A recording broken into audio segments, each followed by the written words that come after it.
and Mary Ann. And I know a few other folks will probably join in a few minutes. So,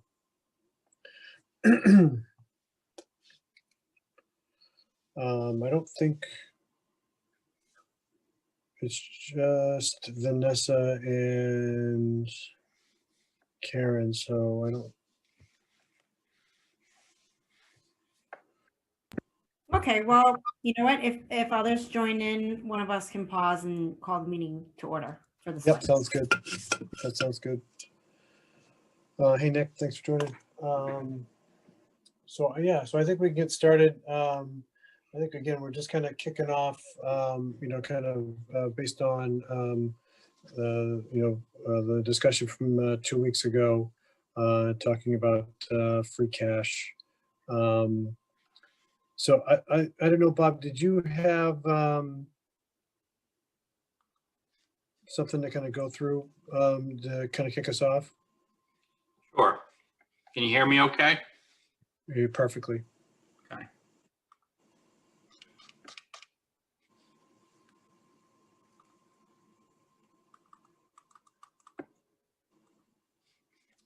Let me share a screen and I'll talk you through it.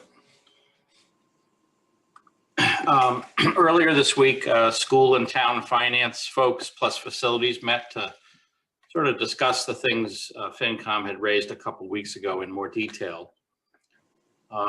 We took as an objective to see if there were capital projects that could be advanced, either not on the current capital plan or further out on the capital plan, and what kind of extra funding that would require. So the first thing we did was look at these non-funded projects, and the schools were very strongly of the opinion that the stadium, turf, and track project was the highest priority of all these lists, and the ropes course would be nice if that could fit in. But the field house floor and bleachers was definitely second choice, and could last another few years. But turf really was very close to its end of its useful life. So that was one project that was prioritized and added into the plan, as I'll show you. The other thing was the Parker Middle School roof. Previously, Parker, Coolidge, and Birch Meadow roofs were all shown several years out in FY25, I think, as future debt projects. But the Parker roof has caused maintenance issues and is a very high priority to do sooner, if at all possible. Joe just got updates for the costs of all of these. I'll go over that shortly, but for the Parker roof, it is an increase of about $1 million. I'll say simply, the roof is in worse shape than we had imagined. So that would be the second priority to move up closer in the capital plan. It was already there. The only other change we made, which I'll just describe briefly, we had a generator listed in the current November town meeting capital plan for next year, FY22, for $125,000. And after some discussion internally, we thought a better location for a Board of Health piece of equipment, and especially a refrigerator, was to go to the police station. The chief was nice enough to find her next fall, even next winter, and then construction to begin in the spring of 2022. So this is the part of what we did that perhaps does not meet the finance committee's request to do something quickly and take advantage of low interest rates. In order to work on the roof and the stadium, obviously the school calendar is pretty important. The schedule that I've just laid out to fund it next summer, do design work over the next fall, put it out to bid to design in the fall, and then get the thing out to bid in the winter and construction to start after that. That would have the stadium field be offline from approximately April of 2023. 2022 to August of 2022. So they miss a spring and summer season, but be ready for the fall season. The roof would be a little bit different, but similar. It would be offline for the summer of 2022 when school is not in session. So from a timing standpoint, each of those works pretty well. And I was thinking about, is there any way to speed them up a year? And I suppose, staff could talk about that more, but it's going to be difficult. For one thing, if both of these are debt financed and they're both big enough, they really have to be, we would need town meeting authorization for debt. We don't have it on the November warrant. We could certainly add it in April. I've spoken to you a couple months ago about the possible need for a special town meeting in the spring. We still don't know. And when I say spring, I really mean January, February. That's really up to what the state budget looks like, so we still don't know. If we did not have a special town meeting and we waited till April, May of next spring, it doesn't really save you the year because of the seasonality and when the work has to be done. It could save you 6 months, but that doesn't really help. So I don't think these two projects, which are the highest priorities, can be done maybe as quickly as FinCom wanted. But I guess the good news, I'll say, is we could do both of them. And this is how much more free cash we would need over the next few years. It's about $1.5 million. It's about $500,000 for the first 3 years and a negligible amount there. So for about $500,000 in the next 3 years, we could pull those projects forward and accomplish them. And obviously we're increasing the debt in order to do that. So that's what we outlined. There's lots of other possibilities, but really the question I put to FinCom is if you were interested in advancing some extra funding, if you can further define that, that could help us maybe come up with a different plan. If it was just more funding for the current fiscal year or for FY22, we can advance some capital projects that are scheduled. And when I say that, I don't mean these large ones that require just debt, just things that we could do faster that are out there. Recall that our capital plan is in very good shape over 10 years. The warrant report in November, I think, shows this number here as a $12 million surplus over 10 years. By advancing this project and moving the stadium turf into it, that number is obviously lower. But we still have a lot of excess capacity right here to do more capital, depending on what we learn in the next 5 years. Things always come into the capital plan that we don't know about today. So that's what we discussed earlier in the week, and those are the numbers we kind of kicked around. And now just leave it up to you folks to tell us some thoughts of what your intentions or what your wishes are. Sounds good. Dan, I see your hand up. Thank you, Ed. Question is there any way to get either of these on this November town meeting without delay? There is a way to call a special town meeting inside of a town meeting, but I'm sure we've missed whatever the deadline is, where it starts next Monday. But we could call a special town meeting with relatively short notice. I forget, it's less than 30 days, I think, but not in time for November. Thank you. But even if we were to do that, Bob, it doesn't sound like it's the town meeting authorization that doesn't help speed you up, because it's all the planning, and you're going to try to since they're school related projects, you're going to try to manage this around their schedule versus something that could just be a little bit more open-ended, correct? Yeah, I would guess, we didn't really discuss this, but I would guess that the turf work would be impossible. There's no way that the turf work could start in April if we just threw some stuff together this winter. The roof may be possible, where that wouldn't start till July instead of April. That there's a long shot, but that's probably more realistic. Hey Ed, you mind if I don't see my raise hand option for some reason. You mind if I? No, go ahead. I mean, yeah, there's less. I mean, actually, there's less of us here that we may not need to do it, but yeah. So have at it.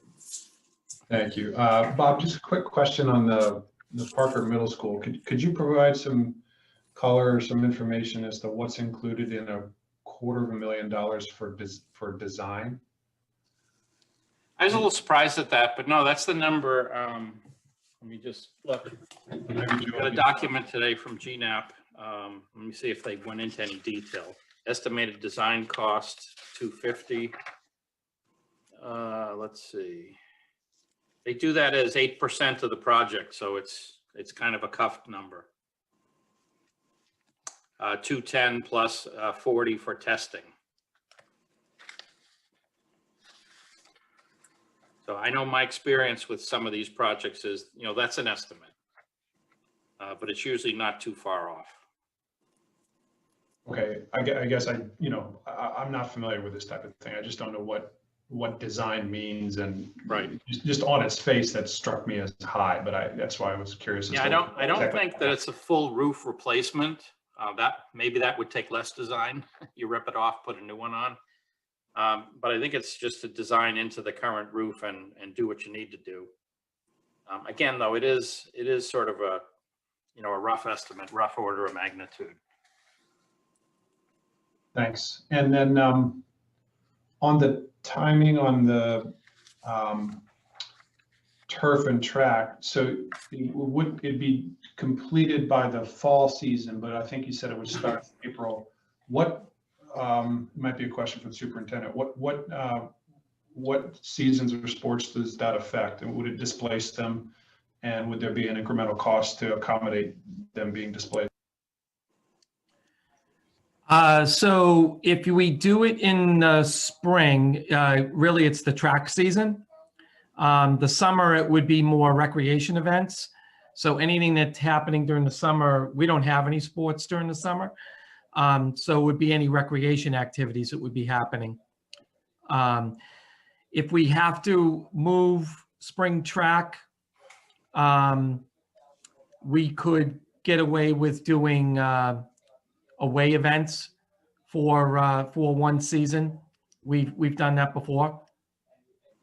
We would just have to build into the operational budget additional transportation. I am assuming, by the way, that everything is pre-COVID, because with transportation these days, it's a little bit different. Thank you.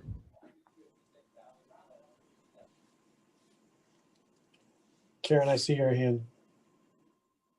Thank you, sir. I'd like to piggyback on Eric's question. Dr. Doherty, can you give us a little background on what's going on with the Parker roof? If I recall, the school was renovated in the mid-90s. So is that like we're getting about 25 years out of that roof? Is it a partial roof? Can you just give us a little perspective on what we would get for this project? Sure, I'm not the roof expert, but Joe Huggins, I'm sure, can answer that question. Oh, he's on? Okay, yes. Well, Joe on? He's not on. Okay. No, Joe is here. I think Oh, Joe is okay. here. Sure. Whoever's the expert, I want to hear about it. Thank you. Thank you. So the Parker Middle School was renovated in 1997, and the roof is getting towards the end of its useful life. And we've been, as part of our preventive maintenance program, we do a lot of work to our roofs to keep on top of repairs and things like that. If the roof project did go through, it would be designed the insulation would be increased on the roof per the energy code. It would be pretty much everything on the roof except for the multi-purpose room roof that was replaced as part of the Eaton School project that we did back in 2015. So basically, it's like 85% of the total roof surface would be done over there. Okay. What is the lifespan you think of these new roofs? Generally in New England, probably 25 years, around 20 to 25 years. I was just wondering, how come that's so short compared to like a typical consumer roof where we're getting easily 30, 40 years? Well, flat roofs, generally they're flat roofs with tapered insulation on them, Okay. with roof drains. So they do take more of a beating than a normal asphalt shingle roof in New England. Okay. Yeah. Flat roofs. Right.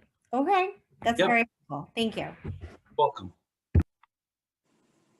Hey, Joe, just ahead, just for a quick second on the preventative maintenance. So, is it something like that, where more of your budget or, you have to devote to Parker because it's at the end of its useful life? And then, what does that mean, kind of on the flip side, if and when we take care of it? So our preventive maintenance program, we track money we spend on all building equipment, including roof systems. So when we see something trending upwards and we're putting more and more money into a roof or any system in a building, it causes sort of an alarm to go off down in our office, so that we give the town manager a call and talk to him about it, and we target this stuff. It was out 3 years, I believe, in 25. We have done mini projects over there. We do core sampling, to see if there's wet insulation, to make sure that, the building is not getting any water infiltration. So that's really how we track what we're doing. Gotcha. I don't know if that answers your question. No, yeah, so I didn't know if there was, you were already putting some Band-Aids up there already, let's say, and then, so that was, starting to take, some of your budget, to do that. And then does that free something up, once we do a kind of a larger project? But it doesn't sound like it's a problem per se, like it's, kind of a flashing light, but it's just prudent planning. It is, and and the more and more money that you keep throwing money into something, and eventually you're gonna get to the point where it's just good money getting basically thrown away, when you can actually fix it once and for all. And it's not in poor shape, but it's ready. It's getting to the point where we need to do it. Right. Anyway, and Ed, that's one of the, when we look at capital, that's one of the strong considerations. Safety is first, and then second is, are we spending a lot of money fixing things that should just be replaced, whether it's a piece of equipment or a part of a building? And that's one of the reasons on Monday, Joe really wanted to move this one forward, was, the next 3 years worth of maintenance. Yep, that makes sense. So I got a question. Do we have a schedule of all of these potential projects that are in that range? I mean, there's a lot of town buildings. Is that for me or for Bob? Yeah, I think for you, Joe, like, do you have out scheduled, if we did, all the buildings in town, like roofs and whatever other projects or repairs could happen, like, where they schedule out over like the next 10 years? Yep, we have a 10-year capital plan that we update on a regular basis. The next roof that's online after this one would be more than likely Coolidge, and then Birch Meadow. We've also got the town hall in there in the capital plan also. But what extends the life on a lot of this stuff is that we try to do a really good job of maintaining the systems in the buildings and not deferring maintenance on them. And that's why we're able to push some things off like we are. But again, when you get to the point where you're spending a great deal of money in a particular building location, and for my budget, year after year, it's when we really start to say, okay, it's time to think about it. So to answer your question, yes, we do. We do that for all building systems.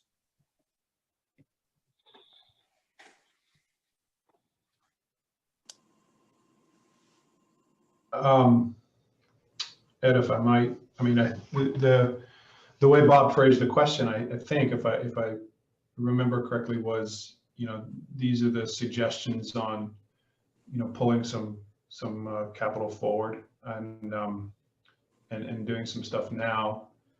It strikes me that, these are either safety related or, addressing, a situation where we're beginning to spend a lot of money. And so, is this the right thing to do, or he was asking the committee for some other options or ways to think about it? To me, it strikes me that these are sound investments to make at this point.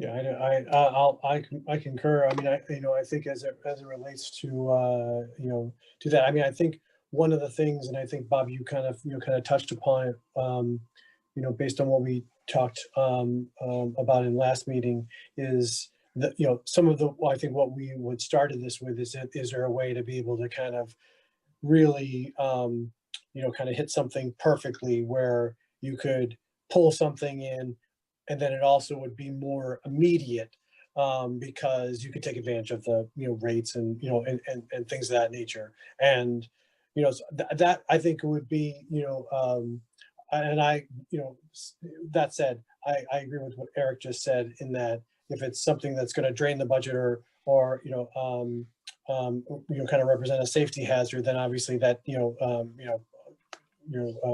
takes priority. I just wonder if there's something else in there that we could be opportunistic from a timing perspective, as well. And as I say that, I realize that, is that might be a little bit of a fool's errand, in that just trying to grab something that might be a little bit lower priority, you're overweighting something just to be opportunistic, and then you're kind of missing it. But yeah, I think that was my only other kind of observation with it. Yeah, Eric, there's two other things that, could be moved up. And one of them is really already underway. It's the performance contracting or energy improvements phase 2. So that's a future debt issue for the general fund that's planned in a couple of years. So that one's going along, I think, at a good clip, and is planned well.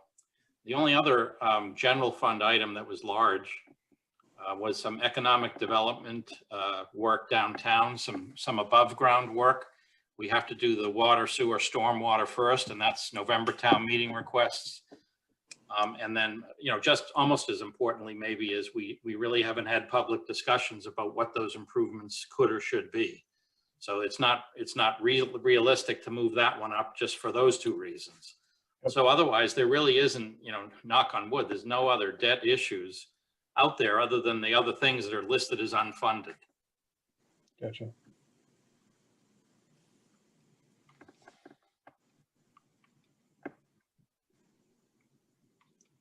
Any other questions or comments on the pieces on the capital projects?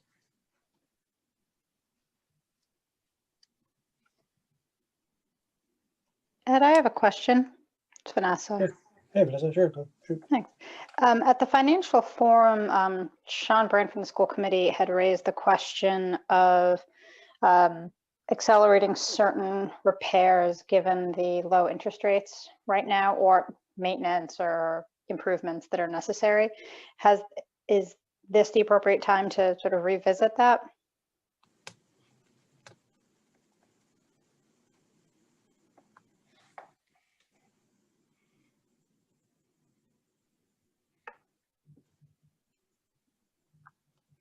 Who's that a question towards, Vanessa? Sorry. Bob, I suppose. Okay. Well, in terms of interest rates, that means debt, and that's what we're discussing. If we wanted to move up other maintenance work or other capital purchases, that's a different option. It's smaller things, but those didn't really respond to Sean's suggestion about interest rates. And again, these didn't perfectly respond because they're a year or so away. We just didn't have any big projects, unless we decided to change and borrow for the fire truck. But again, we don't have a debt authorization in front of November town meeting for that. So that's something that could be changed into debt from capital and take advantage of low rates. But there really wasn't a lot of things out there. Now, in the enterprise funds, there's a lot of things, but I assume that wasn't really the question. Yeah, I want to be careful not to speak for Sean. Yeah, I agree. I think it was probably aimed at capital, not enterprise funds. But I mean, is the fire truck something worth considering now? And I don't know the answer to that, just posing the question. Yeah, the way we're planning it is to buy it for cash starting sometime next fiscal year. So anywhere from July 1st on. I'm sure it won't be July 1st. We could instead turn that into a debt authorization for April town meeting. The only advantage to that would be it would increase the amount of capital we could move from year 2 into year 1, let's say, if we borrowed over 2 years. So I'm just not sure there was anything that was really urgent from a maintenance standpoint or a safety standpoint in our capital plan.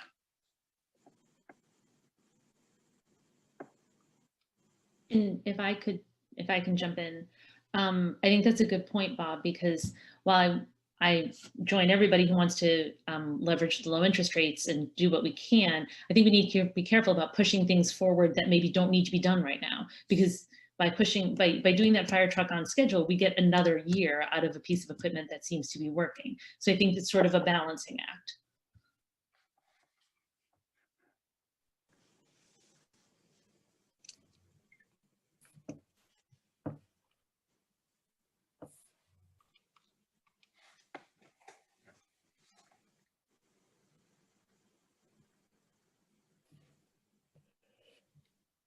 Okay. That's your hand. Thank you, Ed. So Jean, that's a great question. Bob, and I'm going to apologize. You may have sent out this data and I don't remember seeing it, but if Jean's asking the same question, the assistant fire chief did catch me in the spring and talk about like how bad, what a lemon kind of the ladder truck is. And he said that there was lots of data that they were able to share to show that it made financial sense to just buy a new one at this point. I don't recall ever seeing that. Could you share that with us? Yeah, I'll get it. The intention was to bring it in as part of your December budget meetings. So that's a couple weeks away. Okay, all right. Well, does that work for you, Janie? Absolutely. Thanks.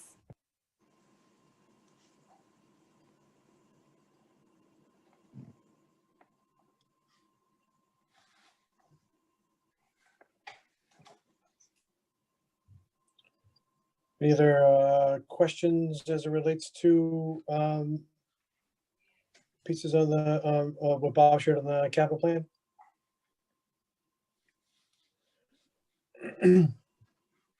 So Bob, kind of given what you just outlined, what would you kind of need from FinCom? I don't think we need anything, but if you want to move up one or both of these, and obviously you don't have to do both, we'd want some indication that you're willing to add some free cash to the budget to help support that, because we wouldn't want to have to cut our operating budgets to do these. Right. Now, I should add, and Joe and I kicked this around, we're showing an increase of $375,000 in FY22 because of these two new things. That could just as easily be funded at April town meeting in the current year with free cash. It doesn't have to be as part of next year's budget. There's no real difference. It gives us 2 or 3 months lead time, which is not of tremendous use, but again, it doesn't have to be delayed into the FY22 budget discussion if we just brought it to town meeting in April. So we wouldn't need anything from FinCom on that. We always do budget amendments at April and November, and it's too soon to say, but there's at least a slight chance we could afford some or all of that $500,000 by moving money around instead of needing free cash. But beyond FY22, we're not only committing to spending 5% on capital, but you can see it's closer to 5.5%. And there would be an expectation in these 2 years that the operating budget is not harmed. And so there's another $500,000 or $600,000 directed from free cash to capital to support this. Does that make sense? Yeah, I think I follow that. And then after that, the additional debt is just not a burden. You can see this is the important debt line right here. Can you share it, Bob? You're not sharing about. Oh, well, it's hard to see then. Just imagine. This debt line is the most important line. This is what is used as part of the the general fund budget. it doesn't include excluded debt on the high school and the library. So, you know, you can see we sort of targeted $2 million as a rough number. And we're increasing that quite a bit over 2 million over this period. Now for these 3 years at 3 million, you know, we can't afford that in the first 2 years, but we really can in the third year. And likewise, as it stops to drop, we can afford all this also. So this increase in debt is not really troubling, but it is for the first 2 years. You can see out here, we still have surpluses.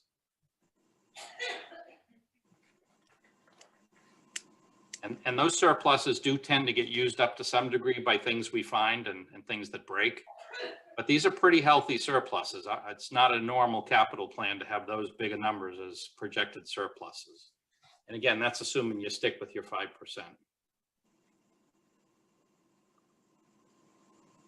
So, you know, there'd be effectively no commitment from FinCom really needed right now, but there'd just be an understanding that, you know, in the 2 future budgets, 2 years or a year from now, you know, our capital plan is going to be more than 5%.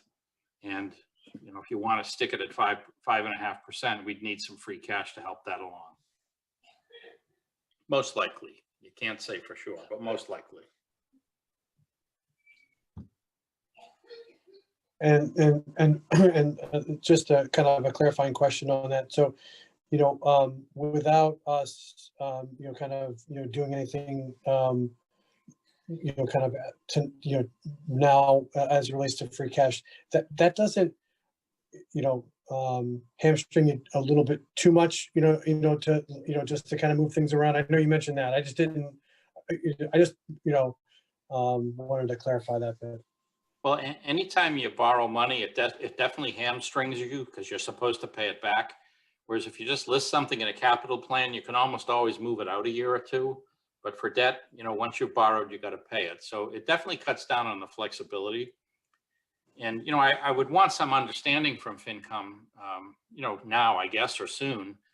I don't want to go showing you a capital plan next February as part of the budget process that you're not behind. There'd be no sense to that. Yeah. Yeah. So the one at November town meeting is perfectly adequate to move us forward at 5%, for instance. And it doesn't include these 2 things speeded up. I mean, I mean, I'll kind of just speak from my perspective. I'm, you know, I kind of, I fully endorse, you know, kind of bringing these things, you know, forward. It seems like it makes a lot of sense. It's, and again, it's prudent, you know, from that perspective. I do think, I mean, it sounds like it makes some, you know, makes some sense from that perspective. I'm aligned, Ed. Yeah, I'm in complete agreement as well. This is exactly what free cash is for. And with the balance as high as it's been, if we can find investments in the community, they're going to pay dividends for years out to improve the life and the safety of our community. I actually think there's an obligation to find these kinds of projects. So I feel really good about it.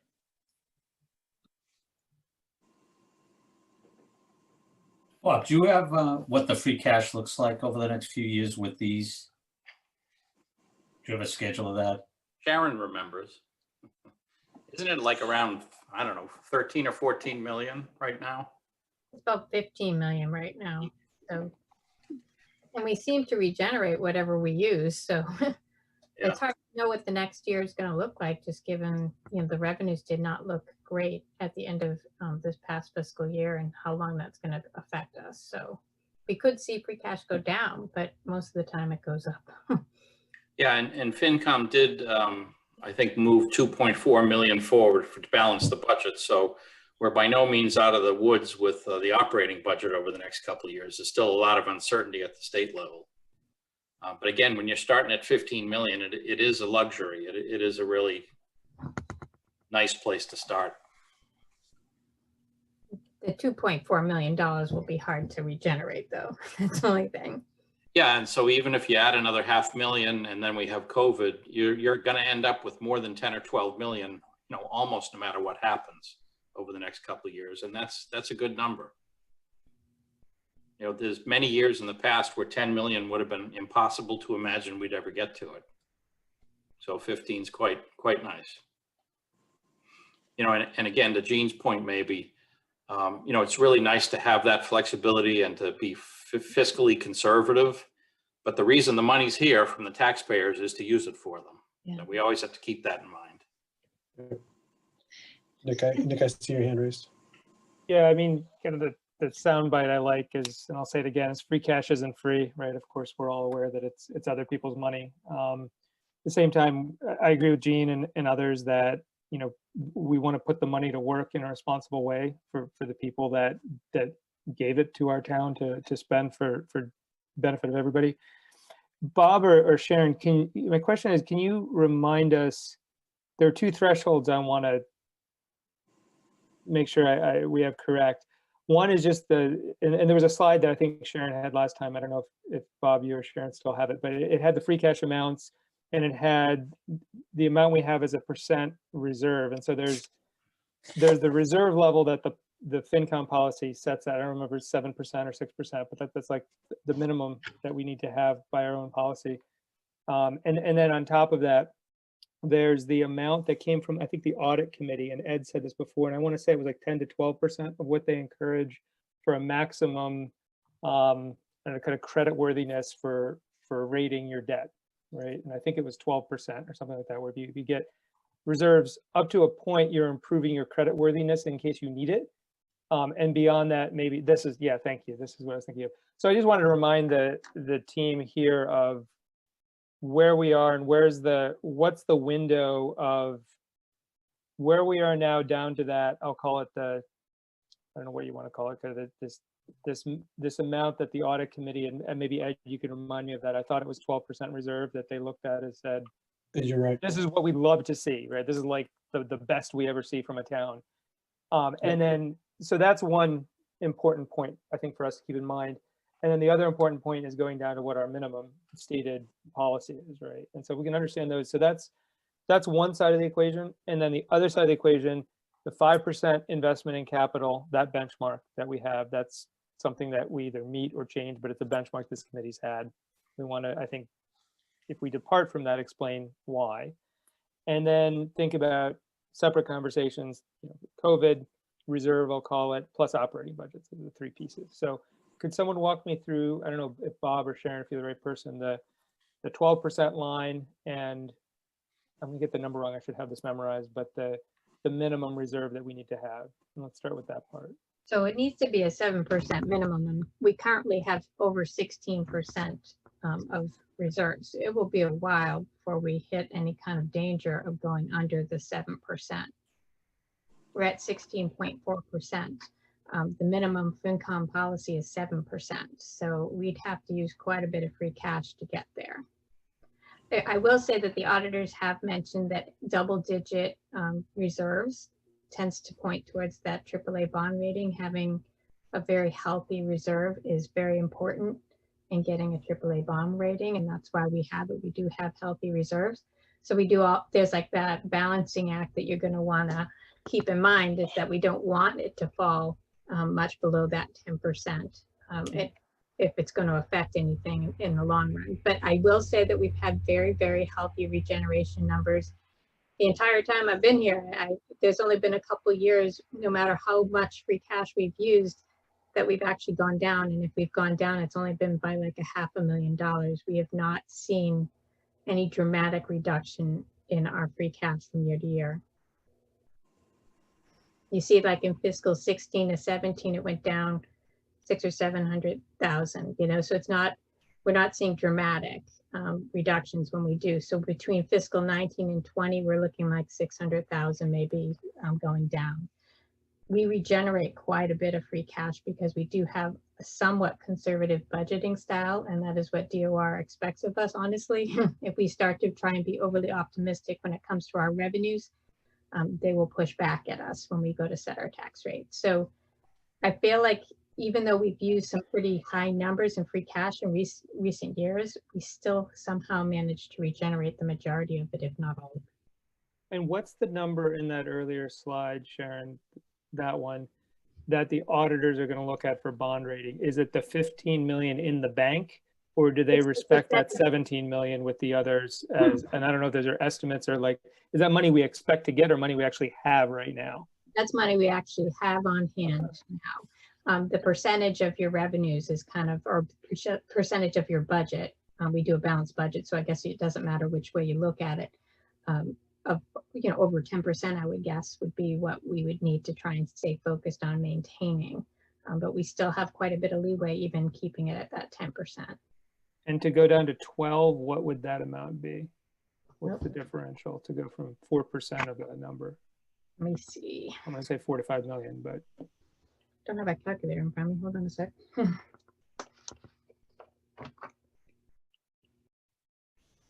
And Ed, I'm sorry to just keep going here. I thought the point you made was fascinating about the audit committee. Am I right about that 12% number?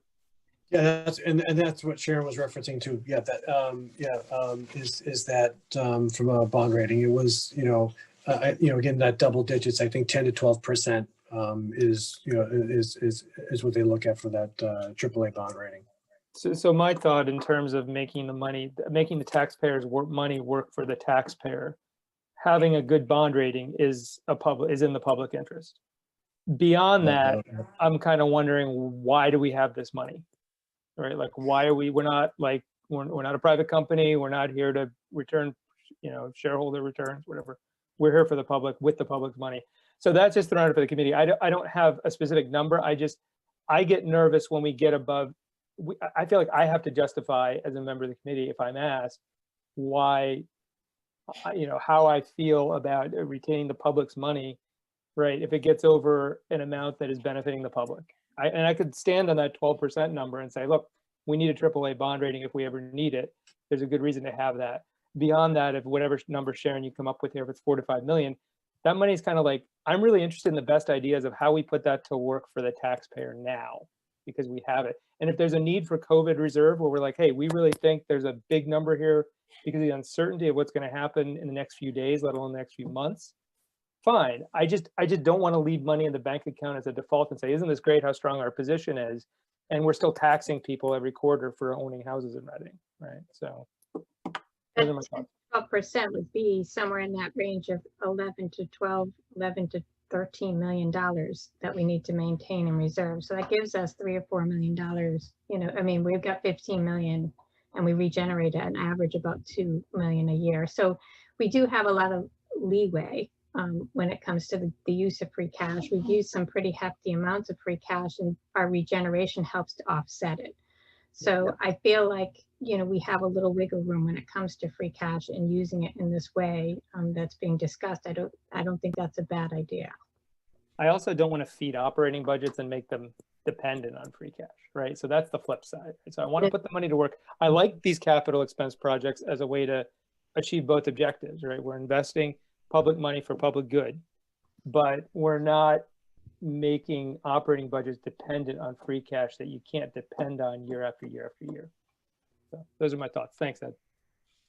No, I think those are really salient points, Nick. I couldn't agree with you more about not just hoarding, for lack of a better term, and putting the money to work to the extent that it doesn't have a ripple effect, bond rating or elsewhere.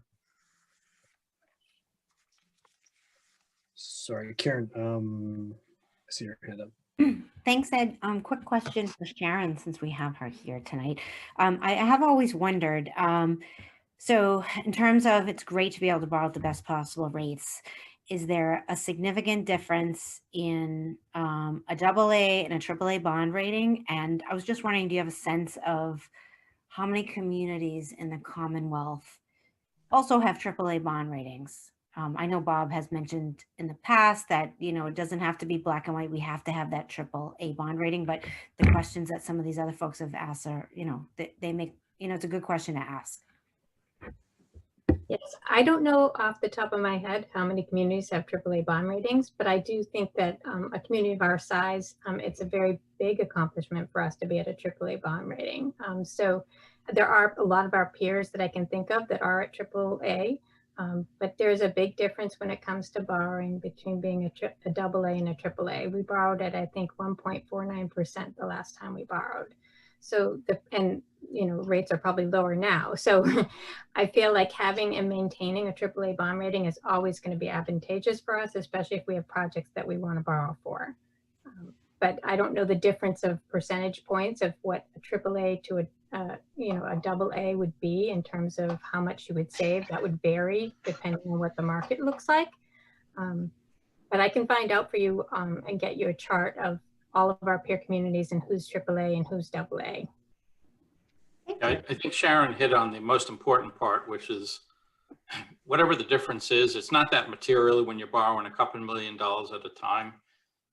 But for instance, if we're going to approach doing something significant with the Killam School, that's where it really becomes very important when you're spending a large amount of money on debt. Okay, good. Thank you.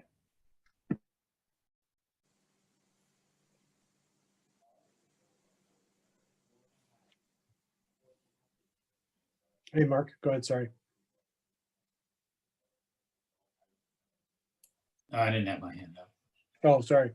I thought I saw it up. Tom.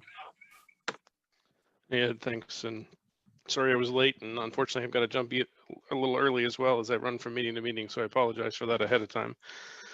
I was listening to a lot of the conversation, and one of the things we hadn't talked about in some of the other financial forums was a conversation that we started having in the spring pre-COVID, which was investing to save, right? And maybe I missed some of that early in the meetings for today or in some of the other conversations, but I think, Andrew, you were a fan of this in the spring. I know Sean Brandt used to bring it up as a conversation. If there are ways in which we can think about the capital in a way that, or the free cash from an investing to save concept, as opposed to just a capital to spend concept.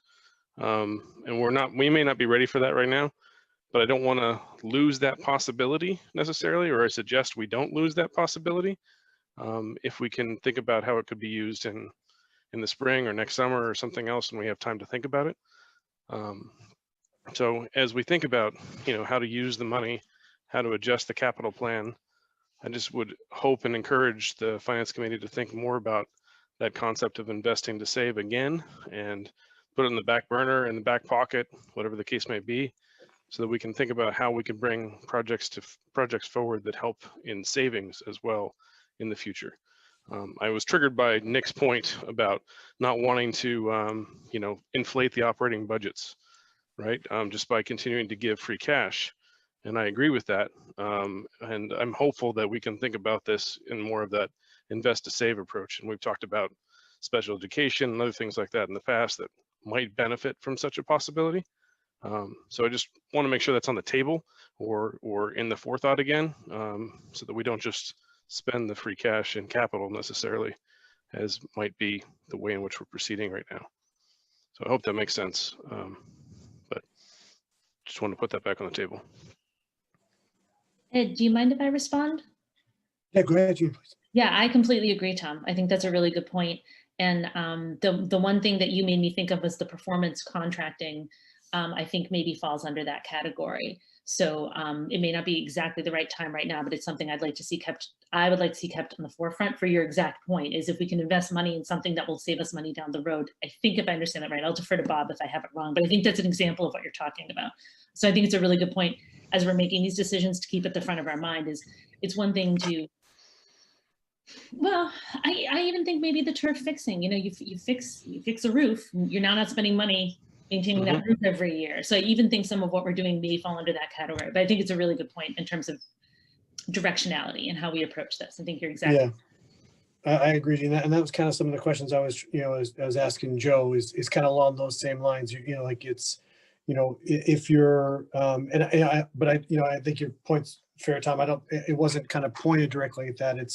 It's kind of another leg of the stool is how I look at it. Is that, it's a safety issue, but it's also something where you do that now, you're also not spending on that maintenance or from the way that Joe was explaining it, that's how I took it, that it does have that save element to it because, once you do that, then they're not spending as much time, on Parker. There's, now they can concentrate on Birch and Coolidge because they're the next two, on the list. And, so it is that, I think, I'm all, I felt, kind of better about, just the detail that Joe gives on the back end of that, knowing, the schedule that he keeps and what they're doing from that perspective, because it does have that element to it.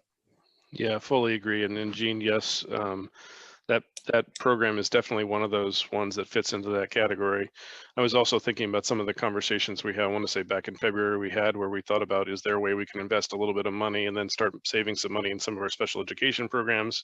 So it may not be just capital, I guess is where I'm going with that as well. Yep. Maybe an injection to help build a program up with the expectation or hope that we can start saving money in other places. So, that's the other side of the coin. Nobody has promises in any of those, right? And this is just an idea, not anything that has been fully fleshed out necessarily. But we did start batting it around, and at some point in time, it'd be interesting to sit down and model it out a little bit more, if it's even possible, right? Which is the first question.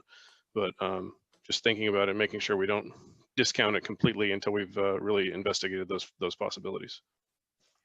And that's something we've done in the past, specifically for special ed. I want to say it was 5 or 6 years ago now, I'm not sure. But we added in some one-time community priorities to the school budget, not one time because it was recurring, but the addition of these in-district special ed assets, were designed to reduce the out-of-district cost and provide a better learning experience for the students. So that's definitely an approach we've used, although it's not necessarily one we've asked for extra money for. It just sort of happens within the operating budgets, if you will. And I agree. I'm a big fan of spending one-time money when you can for a saving a recurring cost.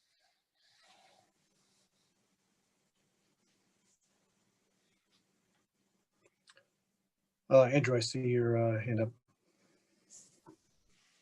Thanks, Ed. So one of the things Tom was, hitting on, and everyone's just been talking on, is, really return on investment, right? How can we utilize this free cash that we have to get a appropriate return on investment for the community and for the town?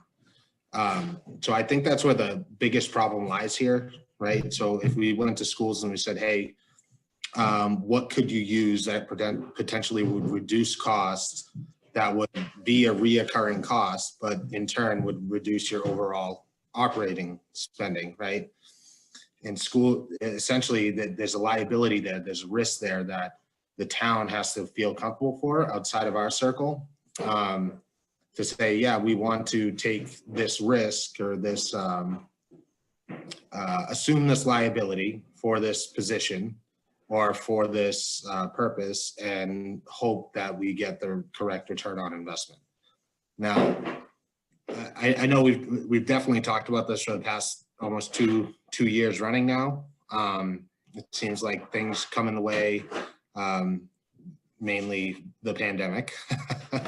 But outside of that, there were plenty of positions that when we were talking about cutting the budget, that we all sat here and said, we think these are valuable, or there were positions that we were putting out on the table that didn't necessarily to our budget concerns or risks that we thought was out there.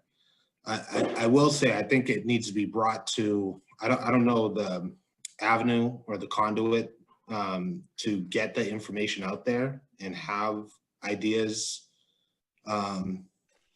kind of recirculated back to us, whether it be capital spending or it be operating budgets or what it would be. But I think it needs to be put out there to the community and get appropriate feedback to say, the select board might know offhand of what some of the concerns people are saying out there, to kind of make an educated approach to how you spend that, or if you're gonna have the ability to invest that money into something that can reduce costs later on down the road. My largest concern, and the reason why I bring this up from time to time, is because as our budgets keep going up consistently, essentially, at some point it has to taper off, right? At some point, either that or what ends up happening, taxes end up going up and everything ends up going up. So It's definitely something we want to look at as far as how do we save spending by investing now to save later. But I think maybe Bob has a better idea or someone has a better idea. How can we produce a conduit of communication between the community and all the boards necessary to try and come up with some constructive ideas in a somewhat timely manner, you know, because as it prolongs, 2 years ago, we started this conversation back when Sean was on finance committee, and now that value that we have is even greater than what it was before. Right, so just something to think about. Thank you. No, I agree, Andrew. I mean, I think that's, you know, one of the things that I take away from this is,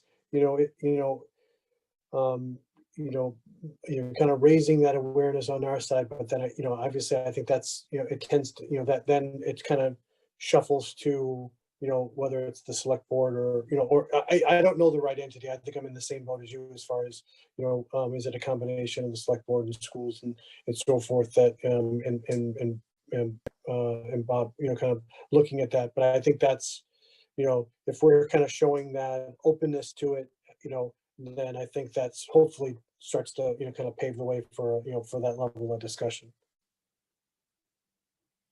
Go ahead, Nick. Yeah, thanks, Ed. So 2 points. One, to the point we were just talking about, there's the financial forum and the community priorities, right, that we've talked about at different times. That might be one place where we do have kind of a process for gathering community input.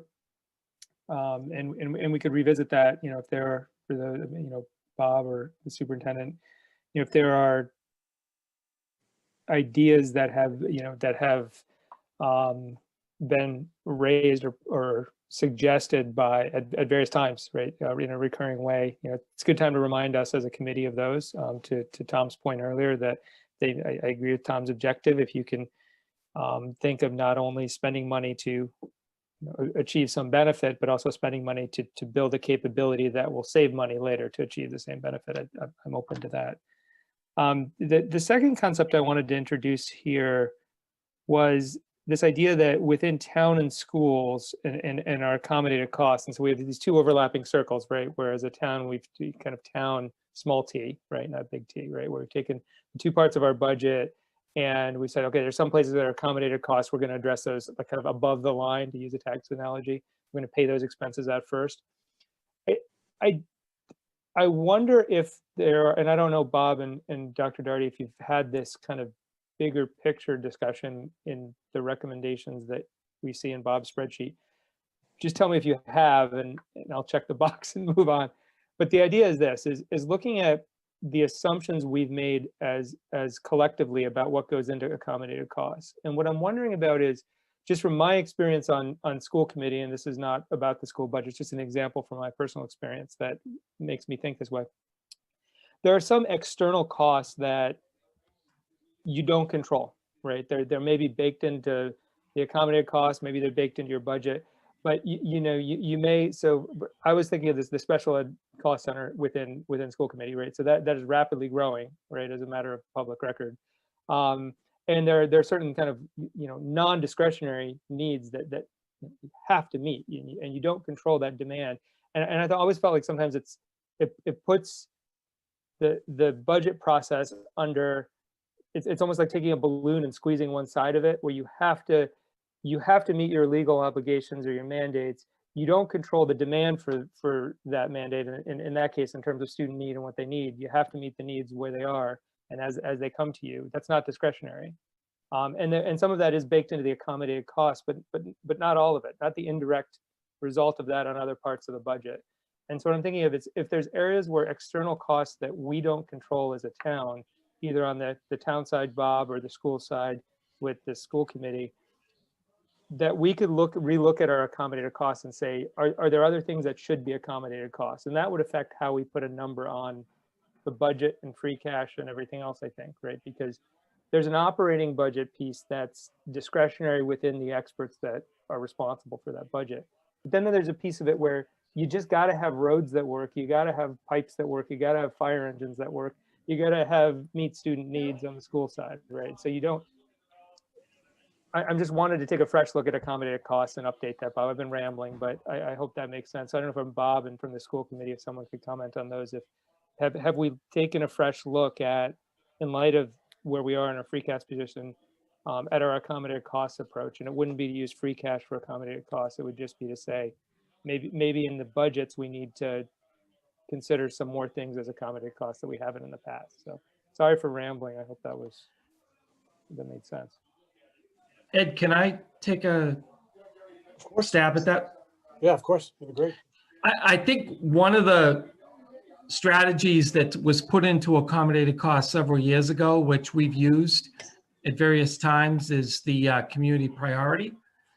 And where we've been able to use that both on town and school, maybe for a position or something else where we've been able to implement the program, or a position that we've needed that is really important. I could see us using that either next year or in future years as a way to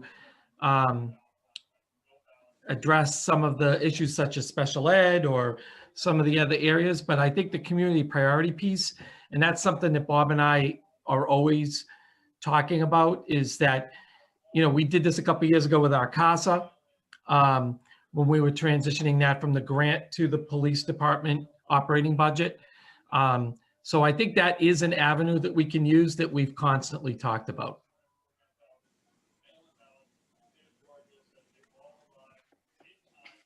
Yeah, and on the town side, Nick, there's not a lot of things that are significant enough to worry about. An obvious one, which I think we talked about, 7 or 8 years ago, is we have no control over how many elections there are. Whether there's 1 or 4 makes quite a big difference, to Matt Cornellis's budget. And it's not something, it's just something we live with. Some years it's a cost, some years it's a benefit. There just seemed little reason to put in $50,000 or $75,000 once in a while because we had more than our local election. It didn't seem like a big enough number. And when accommodated costs were first introduced, the primary driver of that was out of district special ed, that it was just so far beyond anyone's control. And the costs were going up 15, 18, 20% a year, that it's just not reasonably affordable in any budget. And then there's, the benefits piece obviously is a shared cost and was kind of already like that. But, as John says, I'd always welcome anyone with an idea of here's something we can do to yield some savings in the future, and the community priority is a way to do it. But the other piece that we have to always keep in mind is we're really a service business, so it's not all about saving money. It's about providing a service that we think the community wants or needs. And we've used the community priority approach much more for a service need than a cost savings, I guess I'd say.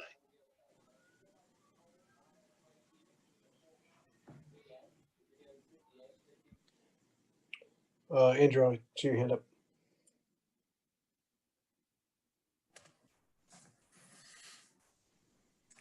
Bob, just to kind of drag off what you were just saying, I think that's the intent about some of the things we're talking about, right? Invest in certain things to save money in order to provide a higher service at a lower cost, right? One of the things we mentioned prior to the COVID pandemic and the adjusting the budget was a grant writer, and everyone seemed on board about bringing that up to a potential possibility, because it seems like a pretty when people are talking about the grant writers can help you save money, and it's not just for schools, it's also for the town, for parks and recreation, it's for fitness, it's for infrastructure, it's for everything that you can really think of, right? That the town can assign that position to oversee. do we have any room to bring up that topic again? And is that, what would be the forum to bring that up? I'll answer for the town side because we did kick that idea around. Just to sort of compare it, we centralized procurement a few years ago for the town and the schools. You know, we have one procurement officer, and that's operationally much more efficient. I'm not sure if we've saved a lot of money, but I can tell you we've saved a lot of time, which I guess is money. On the town side, a grant writer would have to have such a varied background that it would be difficult for one person to address all the kinds of grants we do. I don't know if that's true on the school side, but we do grants, you know, our fire chief does a lot of them in the fire department. Public services, there's different experts in human elder services, affordable housing, and so forth that do grant writing there. It would be hard to hire someone with a specialty as broad as is needed to do all of our grants. And we haven't really studied it from a break even. Reading does pretty well acquiring grants that are meaningful. But I know, you know, the schools have discussed that maybe a little more than the town has. And I'd always be open to having that discussion more broadly. And I can add to that. Please. Yeah, we've talked about it before. Unfortunately, a lot of the grants that are available right now, Reading would not qualify for.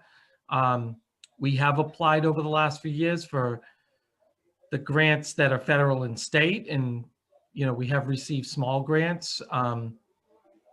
You always want the grant writer to be able to have the ability to make up the difference in their salary in terms of bringing back a benefit back to the community. I'm not sure that would get us the bang for the buck. And a lot of times you want grants that are not going to lead to long-term commitments in salaries of personnel. You would rather have grants that are more for one-time operational costs like training or other areas that wouldn't require additional personnel.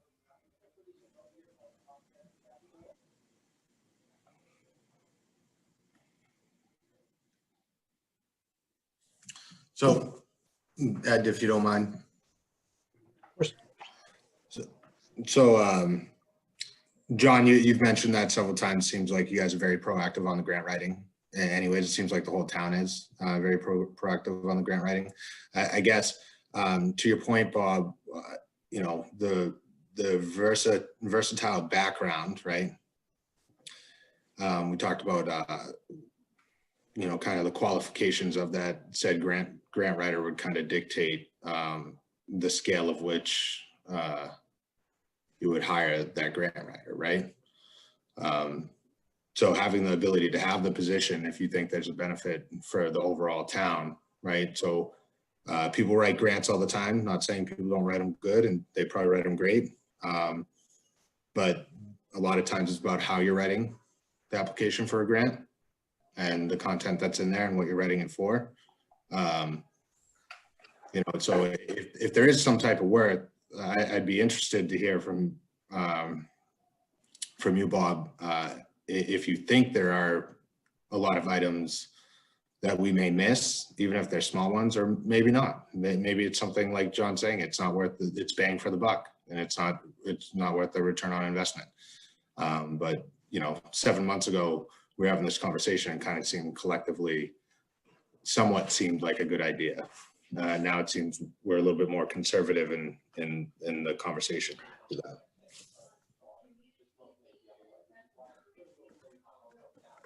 Ed, can I add another piece to what Andrew was just saying? Definitely.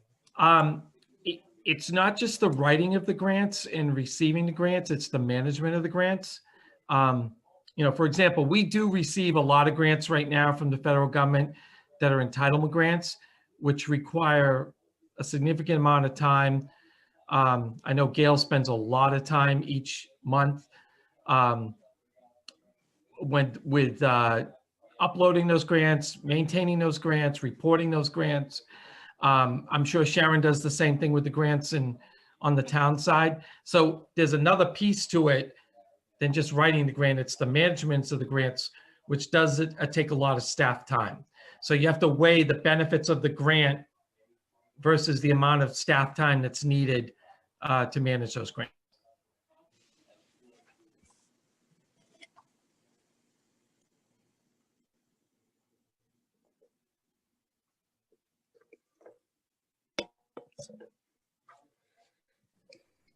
And Ed, if you don't mind, add a second part to my hand. Yeah, of course.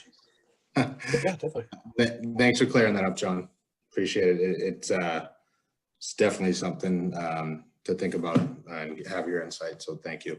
The second thing that was brought up about 7 months ago, and then about 7 months prior to that, was, I don't know if it was brought up during the select board, but it was about kindergarten, about full day kindergarten. I think John had some numbers, costs associated with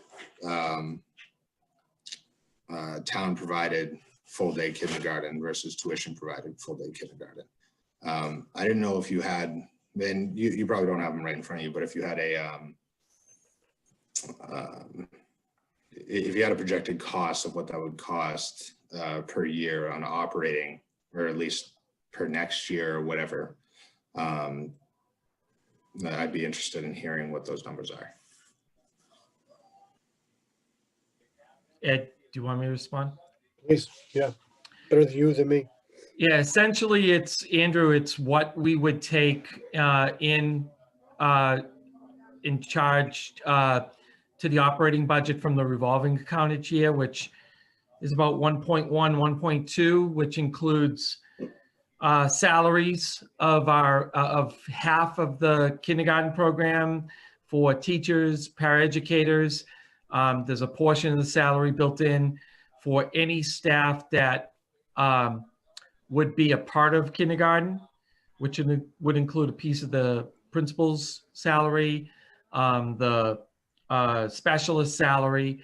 So it's approximately 1.1, 1.2, which is covered right now by tuition in the revolving account.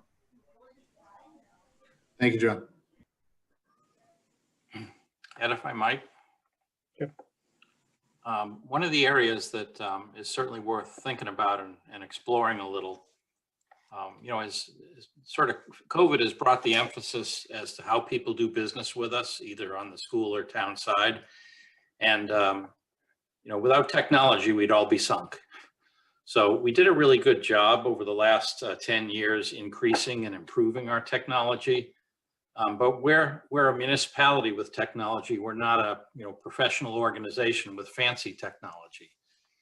So we've had to during the last 6 months, I hate the word pivot, but we've had to pivot and offer more of our stuff online.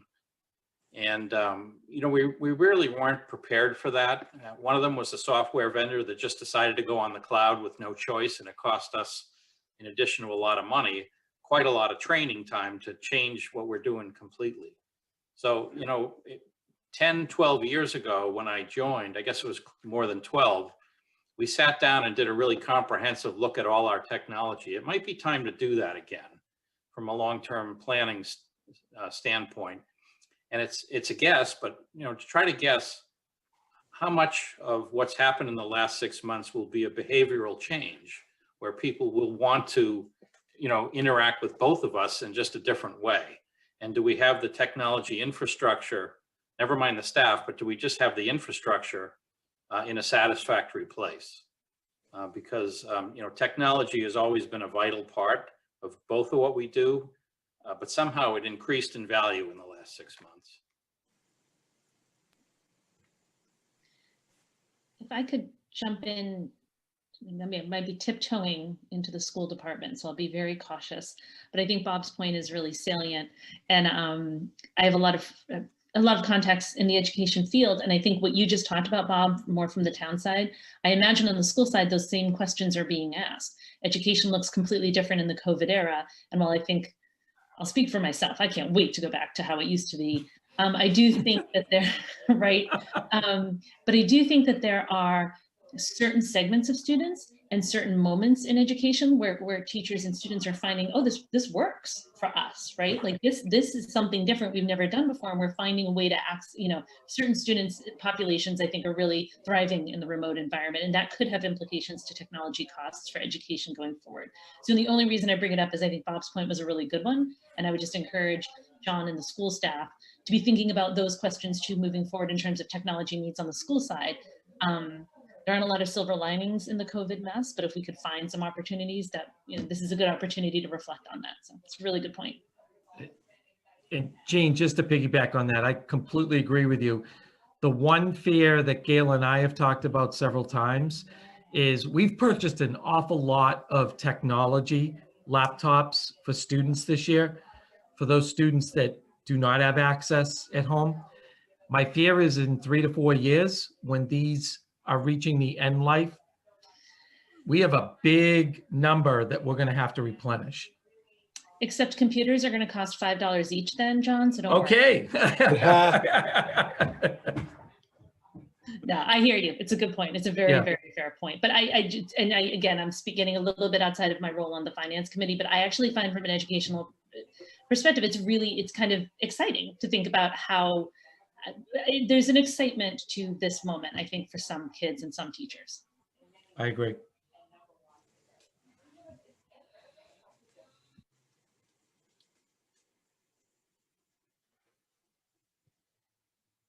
Nick, go ahead.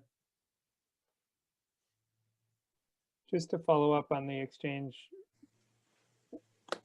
from Jean and Dr. Daugherty, I think that kind of replenishing computer infrastructure or capabilities that Bob was talking about with having to go to maybe a software service model or something for the town. These are both good examples of ways that we may want to ask. I don't think it's our role as a committee to say what the money is for within the budgets of the town and the schools. And any money we allocate is going to follow the usual rules for accommodated costs and then the split, right? But I do like the conversation, not in the sense of having deliberation about someone else's area of expertise and budget, but to educate us as a finance committee and how to advise town meeting on what should the total numbers be, where should we project revenue and use free cash or invest in capital.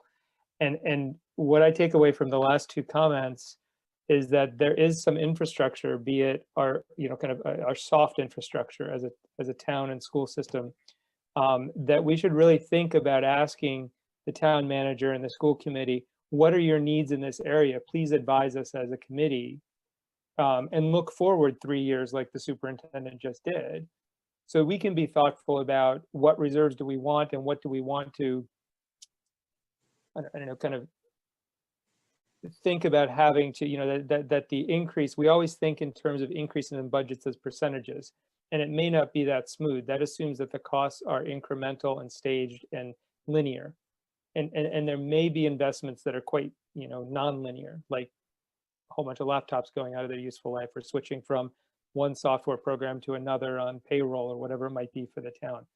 So I like this input. I just want to kind of express to the committee that I'm taking it as kind of this very big picture. It's not my job to allocate the money within the operational budget here, but it helps me think about how much free cash do we want to use. We don't want to kind of become dependent on free cash and operating costs, but there's a piece of what we're currently calling operating costs that I'm thinking of more as accommodated costs and as investment in capabilities to adapt to circumstances that we don't foresee by being able to work remotely. That's what that's how I'm processing what I'm hearing. So thanks for the opportunity.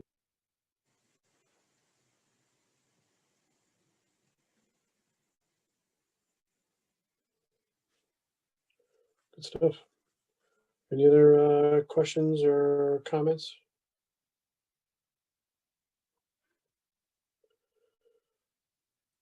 So, and again, I think, again, this was, this is a good discussion, and again, it's kind of, it feels good. in a way, for for a couple of reasons to have this discussion. Up until just I think we spent the better part of this, and we haven't mentioned COVID at all, which is I think is nice. We've but these were all kind of topics that again that we had raised and started to debate and share a little bit kind of prior to all this. So I think it's good that we don't lose sight of it, which is I think it's healthy.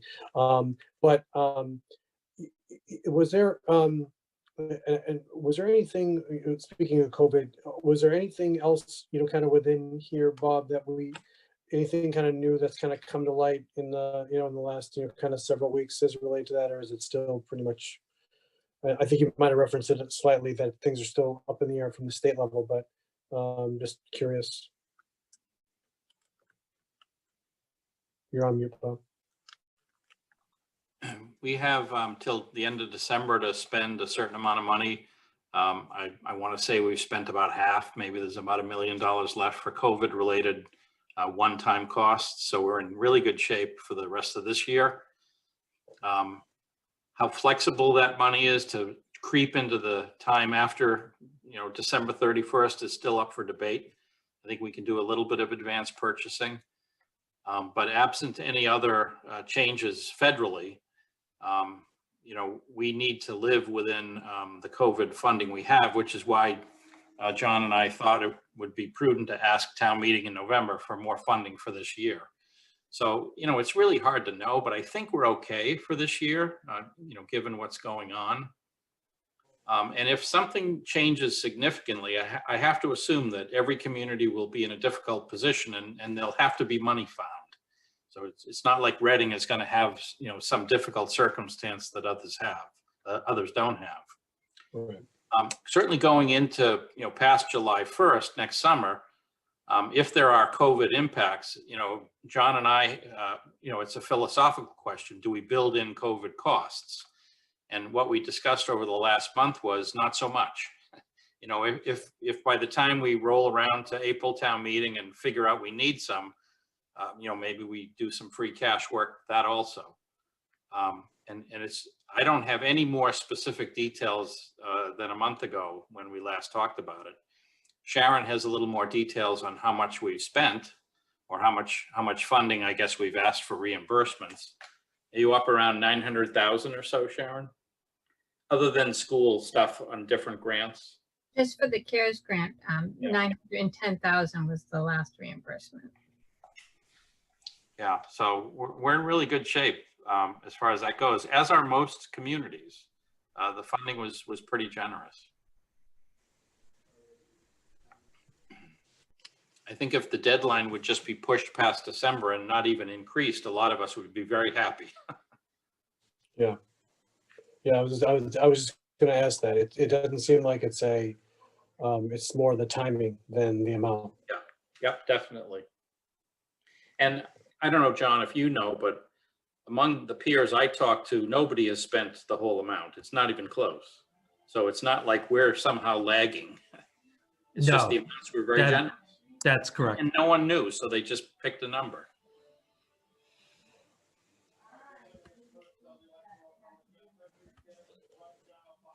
Good, interesting.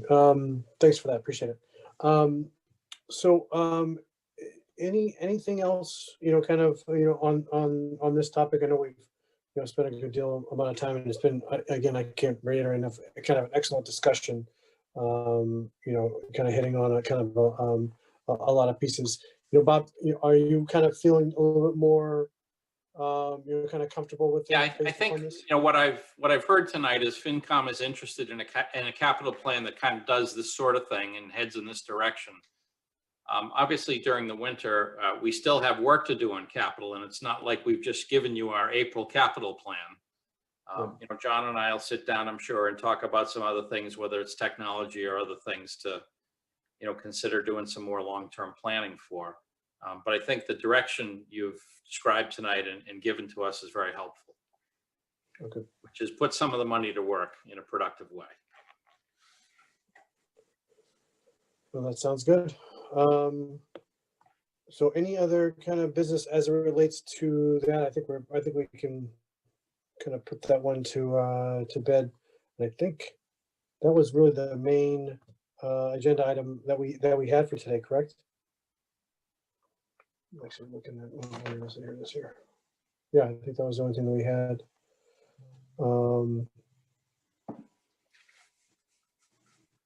So I think we can just go to review of the meeting minutes, correct? Excuse me, Ed. Yep.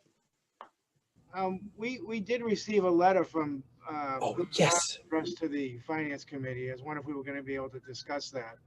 Yes, thanks, Dan. Oh my God, I would have totally forgot. Yes, that's perfect. Yes, yeah, so let's kind of go through that. So this is the first time that I've seen a letter kind of sent to the finance committee. So I'm just kind of curious as far as what the protocol is, what the process is, and really anyone can chime in and kind of kind of explain to me what what we kind of have to do, et cetera, as it relates to the letter.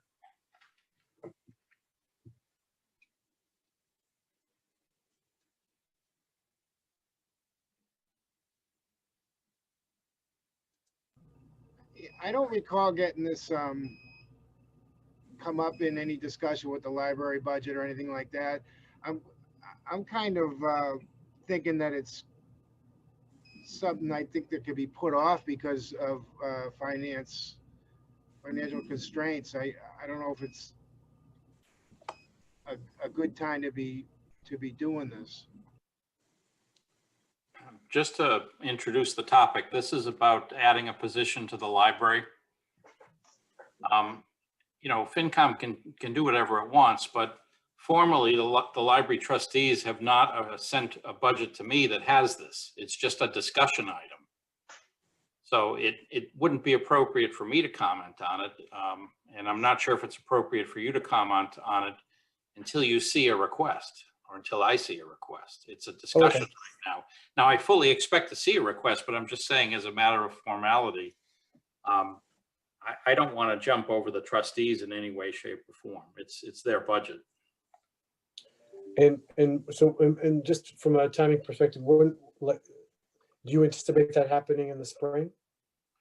I would assume that I will see a budget in December that has a request in it if it's going to happen. So, what happens in December, the first 2 weeks, is all the department heads go to the select board and make a presentation. So I'm kind of backtracking and remembering, I think Amy will have a budget discussion with the trustees now in advance of December, and then she'll bring that one forward to the select board just for a review. So I think by the time you start attending budget meetings, I think you'll have something to really discuss, if you will. And so then basically we can kind of just keep this as a this letter as kind of a placeholder for those discussions when they kind of come and kind of from a budget season perspective. Yeah, and just if I hadn't made it perfectly clear, it was in the material, but I don't know what I said. I have in the budget model requested $70,000 as a community priority to fund this position in the library. So it's not like they have to come up with the money all by themselves. So that's a draft. If it was the town manager's budget, I could say that, but it's really the trustees, so I really can't. So what part of the warrant in November is this going to be discussed? Because isn't that what Bill Brown's referring to? He may be, but it's not part of the, there's no financial action at November town meeting related to this. There is a report given under, I think it's Article 1, that talks about it, but there's no request or no financial action, I guess, is what I'd say. Where you will see that is the budget process during the winter. Okay, thank you for clearing that up. Certainly. Karen, I see your hand up. Hiya, thank you. I just want to chime in. I did speak to Ann Landry today, who is the liaison, and she did say that we can expect this to be presented to town meeting in the spring. So just to confirm what Bob was saying. Okay.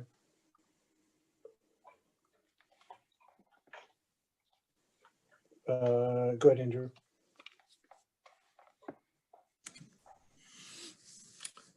Yeah, I believe Mr. Brown's letter was more so alluding to what is going to be suggested, what was put out there on November 9th, and that it's being suggested to come from accommodated monies versus from the library internal due to financial constraints, let's say. And when it does come out of that, it takes away from other, he's essentially saying if we have to create an $80,000 to $100,000 position, that $80,000 to $100,000, if we're keeping the same balanced budget, has to come from towns and schools to a certain split. It's more of a, it seemed like more of a, I don't want to call it an education letter, but seemed like he was just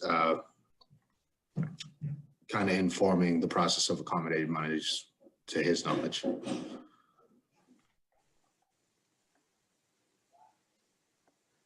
No, but that's good. And I appreciate the clarification, Bob, as far as,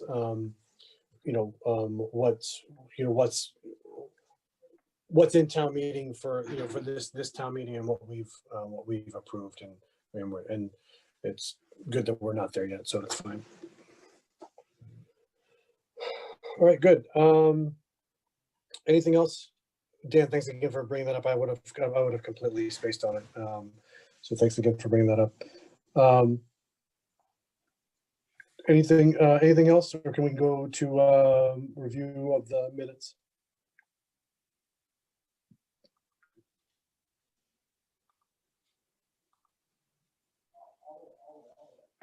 And do we want to share those on the screen, or do we need to do that, or does everyone have a copy?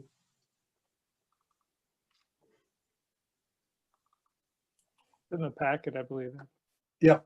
So everyone's got the packet. Is anyone, any questions on the review of the minutes for the 21st?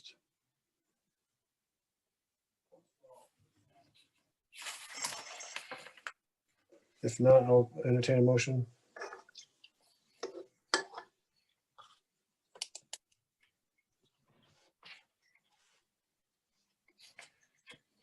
Motion to accept the October 21st meeting as written. Thanks, Dan. Have a second? Second. Thanks, Andrew. Okay, we'll go to a vote. Eric? Yes. Andrew? Yes. Dan? Yes. Mark? Yes. Mary Ann? Yes.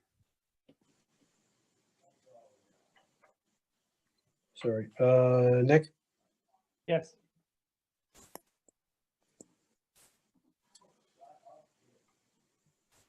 Jean, do I include Jean even though she wasn't in the meeting? I think you do, but I'm going to abstain because I wasn't at the meeting. Sorry for stealing your thunder, Jean. Yeah, I knew there was something we had to do. And Ed, I say yes. So that is 1, 2, 3, 4, 5, 7, 0, 1. Excellent. Any so I think we've kind of gone through all the topics. We can entertain another motion. Move to adjourn. In a second. Who was that, Dan? Yes. Thanks, Dan. Okay, go to vote. Eric? Yes. Andrew? Yes. Dan? Yes. Mark? Yes. Marianne? Yes. Nick? Yes. Jean? Yes. And Ed is a yes, that's 8-0. Thanks, everybody. Appreciate it.